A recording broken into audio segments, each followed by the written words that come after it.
You're listening to the Joyful Practice for Women Lawyers podcast, episode number 42. Welcome to the Joyful Practice for Women Lawyers podcast. I'm your host, Paula Price, lawyer turned certified executive coach. This podcast was created to empower women lawyers just like you to create a life and practice you love. Join me every week for a break from the hustle so we can focus on you, what you truly want, and how you can create it. If you're over the overwhelm, done with putting out fires, and ready to redefine success on your own terms, you're in the right place. Ready for today's episode? Let's dive in. Hello, my friends. Welcome back to the podcast. I'm so glad you're here with me this week. I'm delighted to reconnect with you, and I hope you're having a wonderful, wonderful week. Today's podcast episode is all about creating the job of your dreams. And if that's what you want to do, you're in the right place. We are going to get into that. Before we do that, I just wanted to share a little bit of an anecdote that is going to seem a little bit off topic, but I promise you there's a parallel. We are a family of four and we live in a house, and I can tell you all that this house was perfect when we moved into it. We were a family of three at the time. It had accessibility from the sidewalk, which is just what we needed because we were always pushing a stroller around. However, we've now reached a point where our kids are 7 and 9. We're all getting larger. Well, the kids mostly. My husband and I are kind of staying the same size.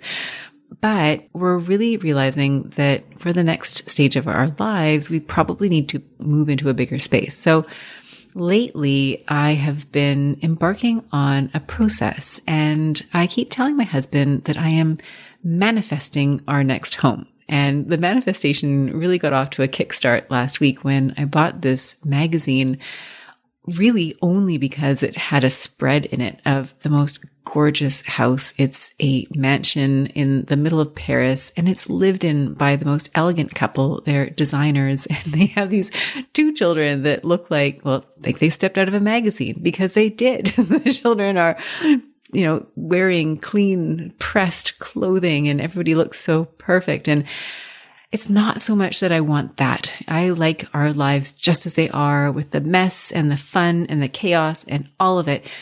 But their children are 14 and 12. They are about 5 years ahead of where we are. And when I look at the house and I look at the decor, I know that we're never going to live in a mansion in the heart of Paris, or at least probably not in this lifetime.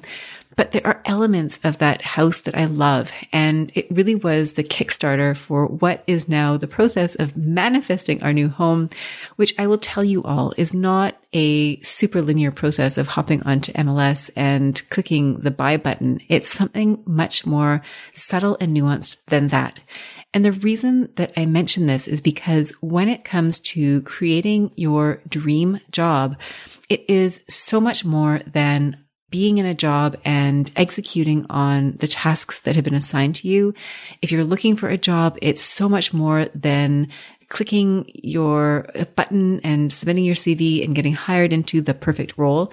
It is so much more nuanced than that. And in today's episode, what I really want to talk to you about is, okay, brace yourself, how to manifest your dream work. And it's a little bit different from the title that I'm going to go with, which is how to create your dream job. The 2 different words are manifest as opposed to create, and work instead of job. And let me just clarify that right now. Create versus manifest. They are pretty much the same thing, but I think manifest carries with it a little bit of a reputation for being somewhat woo.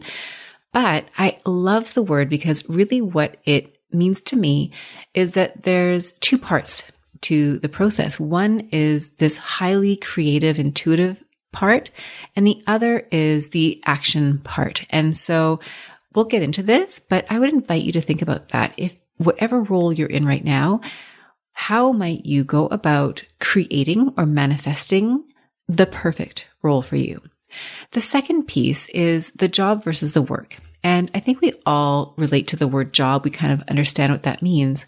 But work itself, to me, is a little bit more nuanced. I had a client a few years back who used to talk about their work in bifurcated way. On the one hand, there was their professional work, which was their work as a lawyer. On the other hand, they had their work in the world, which was as a writer. And they distinguished between these two types of work. And ever since then, I've always thought of work, whether it's my work or somebody else's work, as falling into a category either of work, as in this is your work in the world, it's something that speaks to you at quite a deep level, or work in the world or work that is maybe a little bit more perfunctory, right? If I look at my work, I mean, I suppose you could say that it all blends in and it all contributes to the greater work. But there are certain jobs, for example, that you might do, like folding laundry that I don't know, or okay, fine, I fold a lot of laundry. But in your work, say, maybe it's invoicing, maybe it's sending the emails, maybe it's dealing with admin. That is work, right? It's kind of a job. It's part of the job description versus some of the work that is more meaningful to you. Maybe that's where you get to help a client in a very significant way, where you have that sense of fulfillment. You're making a real change and impact in their life. And that brings something that is completely different to you relative to what we might consider a job. So I just wanted to clarify that a little bit, that what we're really talking about here isn't just how to get a job or how to get the job you want or how to take your job and turn it into the job you want, although we do get into that a little bit. Really what it is how can you, based on where you are right now, how can you create or manifest the work of your dreams? So the reason I wanted to talk about this today is because a lot of lawyers reach out to me because they are not happy with their current situation. For some of you, that means that you're in a job that you feel like you don't really like. It may be that you want to leave law altogether. And often the experience that is shared with me is one of choosing a path that seemed like the right path, but was never really the path that you wanted. So for example, the choice to go to law school seemed like the right choice relative to the other options. The choice to work at the firm that you're at now was the result of having applied for a job as an articling student, and that worked out really well. And so then you were hired on and you continued on in your group, but without really feeling like this was the work that you were called to do. And it all worked for a while. It all works for a while. But at a certain point, it becomes really uncomfortable. You start to feel stuck. You start to feel like this isn't what you want to do. Maybe you feel like you've reached a career plateau. And that's when I hear from you. And the reason that I think this happens, I have a number of theories. One of the theories is that for lawyers, especially, we are used to operating in an environment where there are a lot of rules. There's rules about the grades that you need to get to enter into law school. Once you're in law school, there are exams, there are tests. When you want to become a lawyer, you must pass the bar exam. You must complete the checklist. And then your professional work is then completely based on the operation of rules and following the rules. And maybe sometimes you're pushing the rules, but there are rules all around you. And so when it comes to your job, you may see your job as something that is equally fitting into a rule book. So your job, for example, may be something that you see as a list of bullet points and you execute on those bullet points. Or if you've chosen a path, right? Maybe you decide that you want to become a litigator, and then you find that you're really called to solicitor work. You may feel like because you've picked path A, path B is no longer available to you. And so you may limit yourself based on the perceived rules that are out there, whether or not they actually exist. Now, for a number of clients who come to work with me, they feel stuck. And they have been living with this problem for quite some time. And how typically they try to cope with it, how you may try to cope with it, is to convince yourself that this is fine, this is good enough, this is the right path for me. There's nothing else out there that's going to make me any happier. Maybe you accept it, that this is the golden handcuffs, right? I have this great job. It pays me really well. It's comfortable. I really like my colleagues. It's never going to be the thing that I truly want, but it works for me. And what ends up happening is that you may end up deferring, making a move, making a decision, trying to alter the status quo until someday when. And this is fine. This strategy will take you so far. It will take you a number of years. It may, in fact, be a strategy that you can employ for the rest of your career. And if you can do that and that's what you choose to do, then that is entirely your decision, and it's maybe the best decision for you, but it's not necessarily the best decision for everybody. And what I see happening in the clients that I work with, what happened for me, is that sometimes you'll feel like you are growing out of your role. Much like my family and I, we loved this house that we're in when we moved into it. It was perfect about 10 years ago. Things change. We evolve. We're growing. We're literally bursting out of the seams. And the same thing might be happening to you professionally. You may be in a role where you're not able to fully express yourself. You're not fully able to grow in the direction that you want.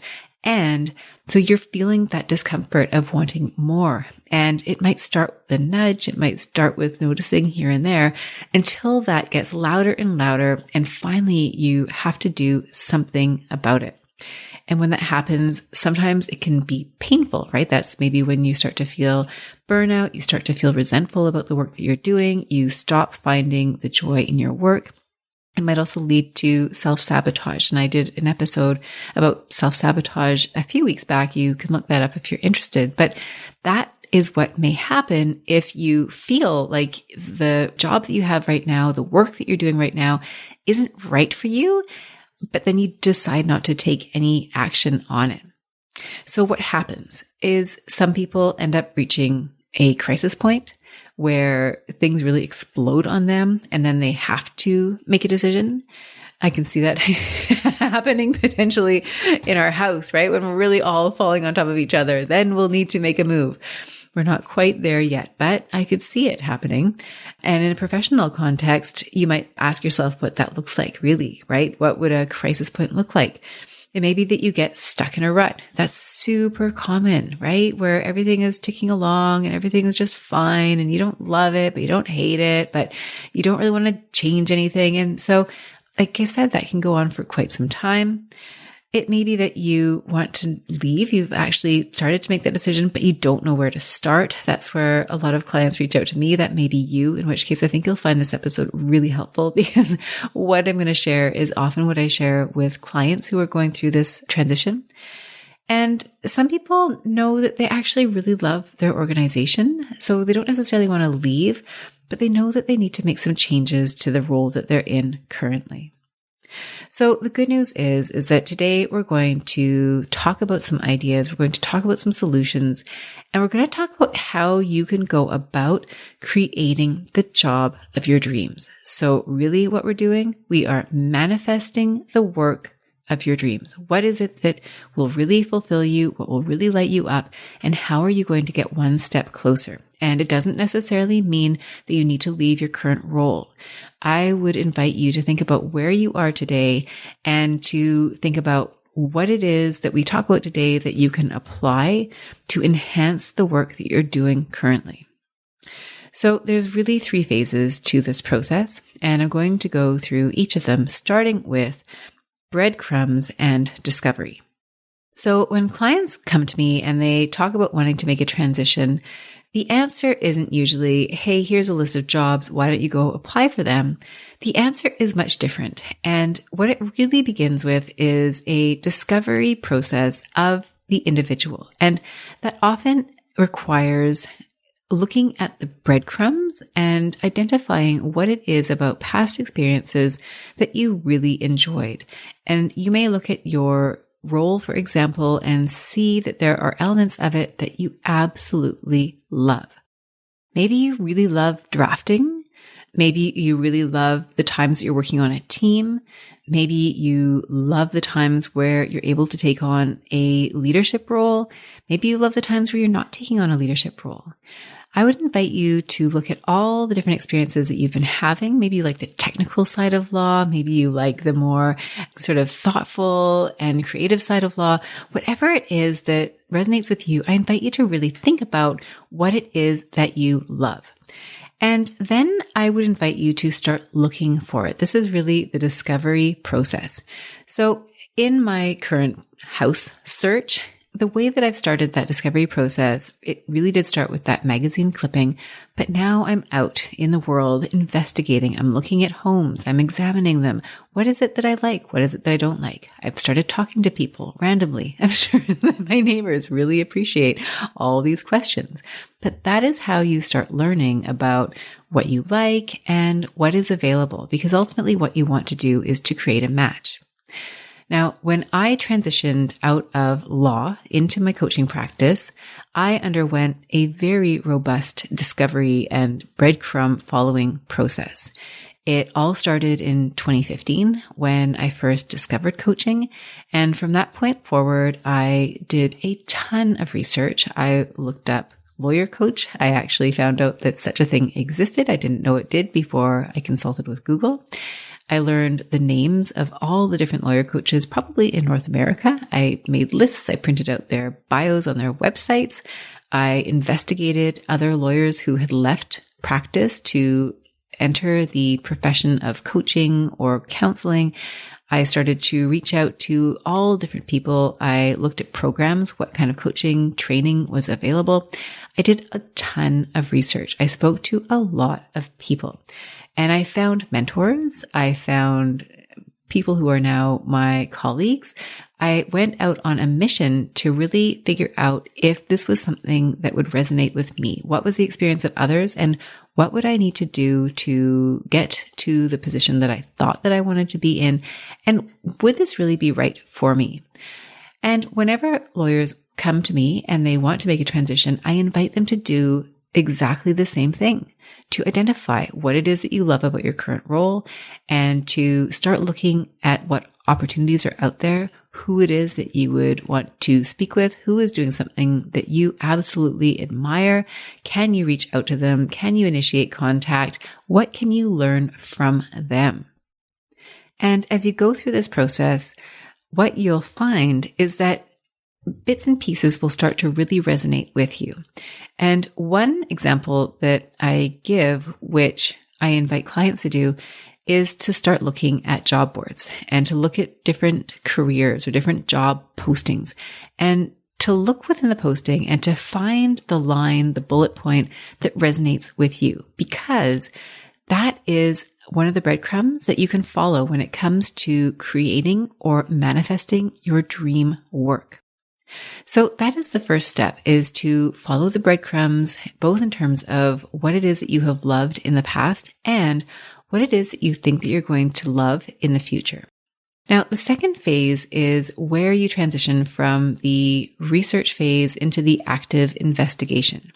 This is where I would encourage you to set up informational interviews. So you see the people out there. You realize there's a number of lawyers who have a job that you think is really interesting looking. There's something about it that speaks to you. Maybe you don't know quite what that is.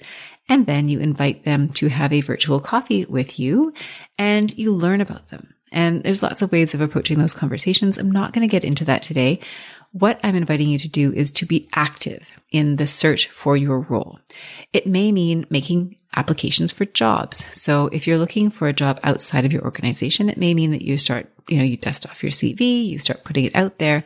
And as you interview, what you'll learn is that there are jobs that really resonate with you, where you think, oh, this would be such an amazing job. I'd absolutely love to do this. And you may find that you go for interviews and there are jobs where the minute that they accept your CV and invite you for an interview, that there's something that's not quite right about it. And I invite you to really follow your gut on this one, because your gut is going to tell you a lot about whether or not the opportunity that you're following is in fact one that will be fulfilling to you, one that you're really going to enjoy. Now, not everybody wants to leave their job. And so you may be in your job and what you really want to do is make a shift in terms of the work that you're doing. Maybe it's the role that you have, maybe it's the title, but maybe you want to shift a little bit, in which case I would invite you to start figuring out what that might look like. So you might look at other organizations, for example, to see, is there a role that you would like to have in your organization that you see somewhere else that doesn't yet exist where you are? Because that role might unfold itself over the next few months, over the next few years. Maybe it's something that you create and propose to somebody. that is possible. Maybe it's the way that you work, right? Maybe you're in a role where you're full-time and you want part-time, or there's some other piece that you want to take on or some piece that you want to let go of. Again, it's being really intentional and thinking about what it is that you want and who within your organization might you start a conversation with. Maybe there's somebody in your organization whose role you really admire, and you may want to have a conversation with them about it. It doesn't mean that you have to go up to them and say, hey, Angela, I really want your job. So can you give it to me? Obviously, but you might not even necessarily need to let that person know that you admire their job. You might just ask them. So tell me more about your job. It looks really interesting. What do you do? What do you like about it? What don't you like about it? There is so much information that you can learn when you start talking to people. And what is likely to happen is that the information that you gather will then, it all comes together and you will find a way of using that information to reach that next stage. So what do I mean by that? Well, let's go back to the real estate example. I don't know why I want to do that, but that's what we're going that's what we're doing, is sometimes the conversations that you have ultimately lead to the destination that you want. So if I go back to that magazine clipping where this family lived in a gorgeous mansion in the heart of Paris, it turns out the way that they found that mansion wasn't by going online and finding a real estate listing. The house itself was the estate or part of the estate of an American heiress who I gather had deceased about 10 years ago or prior to the time that this family learned about the house. And the woman who now lives there learned that there was an estate sale of assets, not necessarily the home. And a person that she was speaking with said, oh, yeah, no, there's this house. Not only are they selling off all these wonderful artifacts or whatever it is that an American aristocrat living in Paris would have to offer in an estate sale. You can use your imagination for that one. Whatever it was, there was also this mansion that had been left unattended, unlived in for 10 years. And so it was just ready for somebody to come along and move into it and redesign it and do all the magical things that were required to turn it into this gorgeous home. So that never would have materialized if the person looking was just looking on whatever the French equivalent is of MLS to find the next home. That experience had to happen by the coming together of all these different things, right? Conversations, ideas, and the house, when this woman stepped into it, she describes it as having this feeling of belonging, right? That this was where she belonged. And so when it comes to you and the work that you want to do, I would invite you to think about that as well. So you have these conversations, you meet with other people, you start talking, you start realizing what opportunities are out there, whether they're inside your organization, whether they're outside of your organization.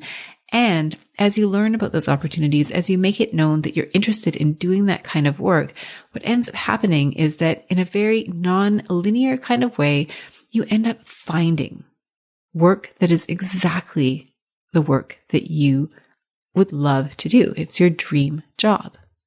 So that is step 2, is the active investigation. And what I have observed is that the more investigation you do, the more conversations you have, the more you commit to that process, the more likely it is that you are going to find the work that you love.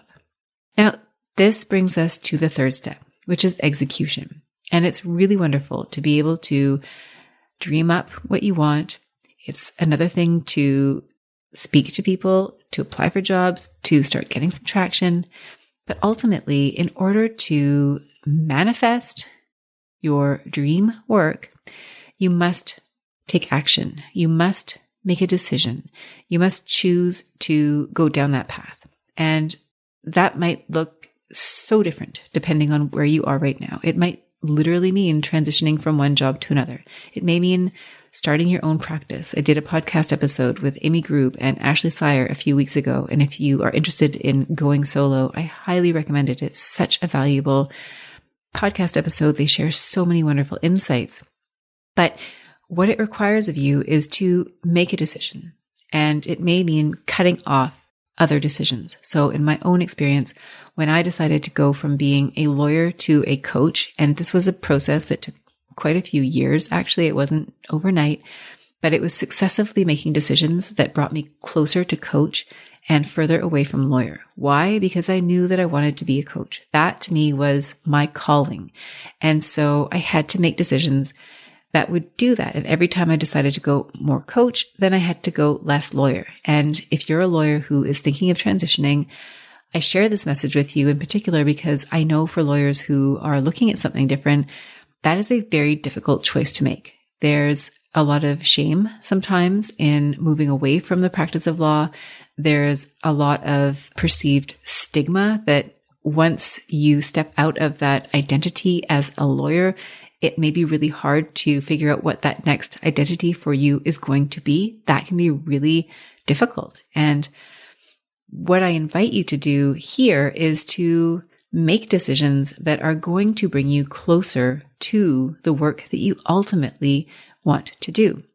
And what I invite you to consider here is that even if what you're doing is stepping into a new job, that the process itself is not one and done.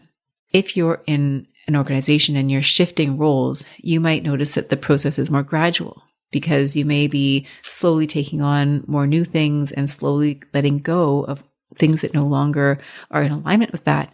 If you start a new job, you might think, great, I've started this new job. That means that everything's going to be perfect.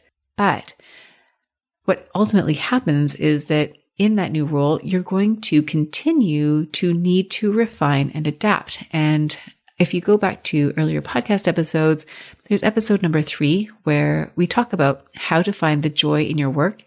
And so much of that is about realizing that joy in your work isn't about having the perfect day every day. I wish it was. I wish for all of it that it was.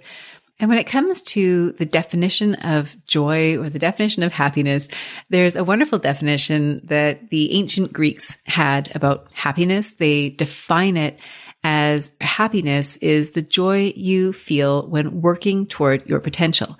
And what I would invite you to think about here is that you are continually working toward your potential. And in that sense, when you can fall in love with the process of building and learning and continually adapting, that is when you're really going to experience that joy in your work.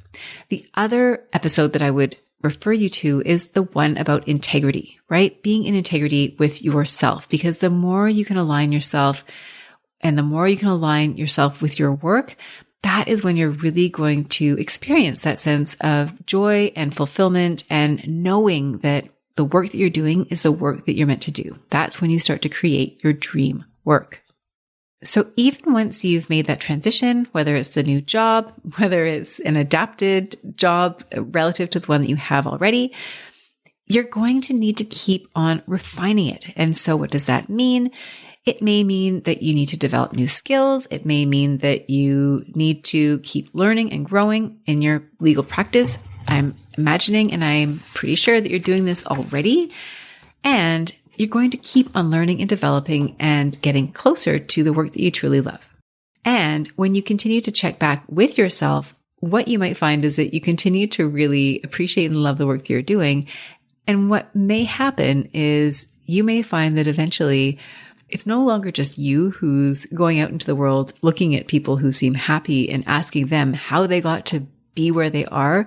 What you might find is that over time, other people start to come to you to ask you how it is that you got to the place where you are. So those are the 3 steps. Number 1 is that breadcrumbs and discovery. What is it that you love? Number 2 is active investigation. And number 3 is execution. And before I move on, I just wanted to share with you that one of the really cool things that happens when you do this process is how things come full circle. And so I was recently cleaning up my office and I came across some of the printouts from my earlier research. I came across some notes from my earlier research. And what I learned was that I've now been in contact with, or I'm in a group with, or I've worked with a lot of the individuals who I identified way at the beginning of my search as people that I really admired and wanted to emulate my work after. And so maybe if you go through this process, keep a folder with some of your notes and some of the clippings and some records of maybe the interviews that you had, and see what happens, because it may be that a few years down the road, you discover that all those things that you had hoped for, all those people that you'd hoped to meet, all that work you'd wanted to do, all of a sudden you realize that you made it a reality. So the reason that this process works, well, number one is it really puts you in the driver's seat of your career. Again, going back to that rules-oriented approach is when we're used to seeing things as being governed by the rules, here's the process, here's how it works, here's the job description, please go execute in relation to the bullet points. What we're missing is that magical ingredients that comes when we insert ourselves into that equation and bring to it the gifts and the ideas and the talents that we have that other people may not know about. I mean, a job description is really somebody else's best guess at what the role involves. But what if you go into that role and then you have ideas for it that are beyond the bullet points? How much more amazing could that be, not only for you, but for the organization that you are a part of? Number two, the reason that this process will work is that you're focused on what lights you up. And if you look at the work that you're doing right now, and maybe you give it a percentage, maybe 50% is okay, 50% is amazing, I don't know, you decide. And if you look at the work that you're doing that you're not particularly excited about and you're doing it well, I would invite you to think about how much better you might be doing when the work is what you truly love, right? How amazing is that to think about? That if you were so much more connected, what would you be capable of producing? So you may be asking yourself, what does it take? What does it require of you in order to create this dream job, this dream role? Number one, you must let go of the notion that somebody else is going to do this work for you. Even in the most well-intentioned organizations where they are actively supporting you and trying to help you grow, this work really must come from within. You really must take ownership of where you want your career to go, what kind of work you want to do. And as you go through that, I invite you to consider that you are not limited. You're not defined by bullet points on a page. This really goes to who you are as a person, what kind of an impact you want to make through your work, and how you want to do that within your organization or within another organization. It also means that you're going to need to be proactive in creating your dream job. It means you're going to need to seek out opportunities, whether they're opportunities within the organization you're in right now, or if it means asking for what you want, or if it means just thinking about it on a level that is much more aligned with what do I want to create versus what is available to me. And the concept that comes to mind here for me, at least, is looking for a job and saying, okay, well, maybe I'll go over to the list of jobs and look at those jobs and see which one best suits what I want. That's one way, but you're still looking at what is being offered to you as opposed to what it is that you want to create. I would invite you to shift the locus of creativity over to you so that you're not just looking at what's being offered. You're looking at that and almost viewing that as a baseline for the work that you're truly going to create. Another skill you'll need to have is to allow for the risk that what you want isn't necessarily available right now where you are, or even at another organization. And if that's the case, then the next step is to go out and create it or find it, or a position where there's the opportunity to grow into that. Another skill you must have, and so many of my podcasts really come back to that same point, is the willingness to be uncomfortable, to trade off the discomfort that you may be feeling right now in your current position, where you feel like you've outgrown it, or you've hit a plateau, or you want to move forward, but you just don't know how. That in itself is uncomfortable. But making a change is also uncomfortable. So what you will need to do if you want to make a change is to allow for that additional discomfort, knowing that regardless of what that next step brings you, it will bring you closer to the career path or the work that will fulfill you. And then finally, you have to be willing to believe in yourself and your ability to create. And this can sometimes be really challenging, especially if what you want to create doesn't exist yet. If the role that you want hasn't yet been created. But I think in a sense, the pandemic was an opportunity for so many of us to see that there are so many different ways of doing things that we never really imagined were possible before. And so this exercise of believing that that work is out there for you is maybe a little bit more palatable because we've seen it happen elsewhere. So what will happen if you do this work? Well, I look at clients that I've worked with who have gone through this journey where they've taken their current role and they've decided that it wasn't working for them and they decided to transition into something different. And I can tell you that the next step for them is usually that they have found themselves in a spot where they feel so much more in alignment with what it is that they want. They're able to act on desires. They're able to create changes. They're able to do the work that really resonates with them. And so that is one of the things that you can create when you are intentional and deliberate. If I look at my own practice, I can tell you that I've found a level of fulfillment and joy in my work that is unlike any other experience that I've had for work as a professional. I really loved being a lawyer. I loved a lot about being a lawyer. And I also knew that there was something else out there for me. And this truly is work that resonates with me.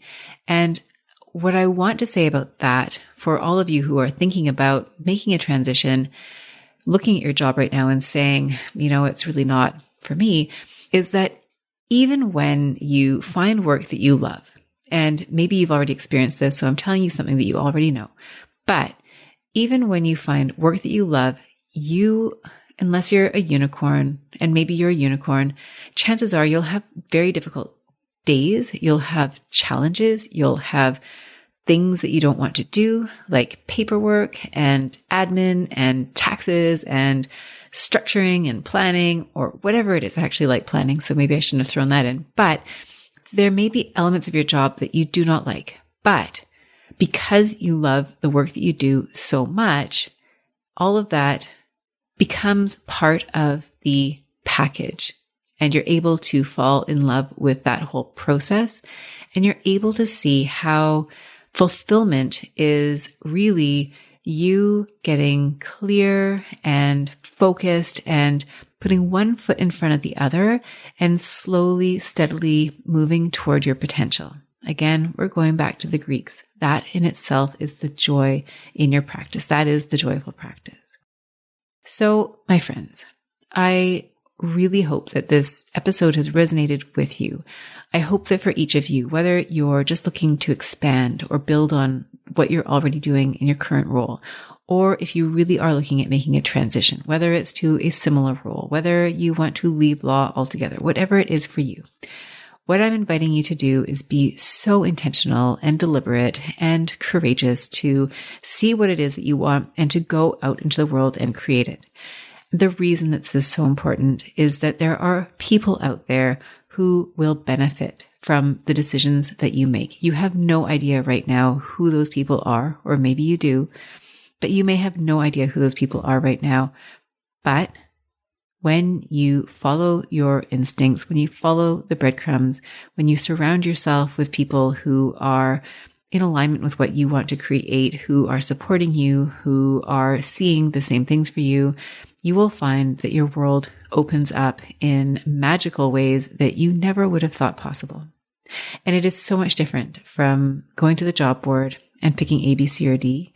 It is so much more of an intuitive process. It is so much less linear, but I assure you, it gets you to the result that is in alignment with what you want. So my friends, thank you so much for joining me again this week. It has been a pleasure connecting with you. Please, if you would like to connect, reach out on LinkedIn, send me an email. If you enjoy this podcast, please rate and review. I came across a review just as I was recording this podcast episode. I was checking on my phone to see what number it was. Can't believe we're at 42. And there was a note from somebody, and the title was better than a book, ! And I can't tell you how heartwarming that was. And so please, if you leave a rating for me, that would be amazing because it will help other people find the podcast. That's how the algorithms work, I'm told. So please do all those things. And I am just delighted to connect with you again. Have a beautiful week, and I'll look forward to connecting with you again soon. Bye for now. If you enjoyed today's show and don't want to miss an episode, subscribe and follow the show wherever you listen to your podcasts. If you haven't already, please leave a rating and review. Your feedback will help me create a podcast that's tailored to your needs and goes straight to the heart of what matters to you. For instructions on how to subscribe, rate, and review the podcast, visit www.thejoyfulpractice.com/podcast launch. See you next time. Thank you for listening to this episode of the Joyful Practice for Women Lawyers podcast.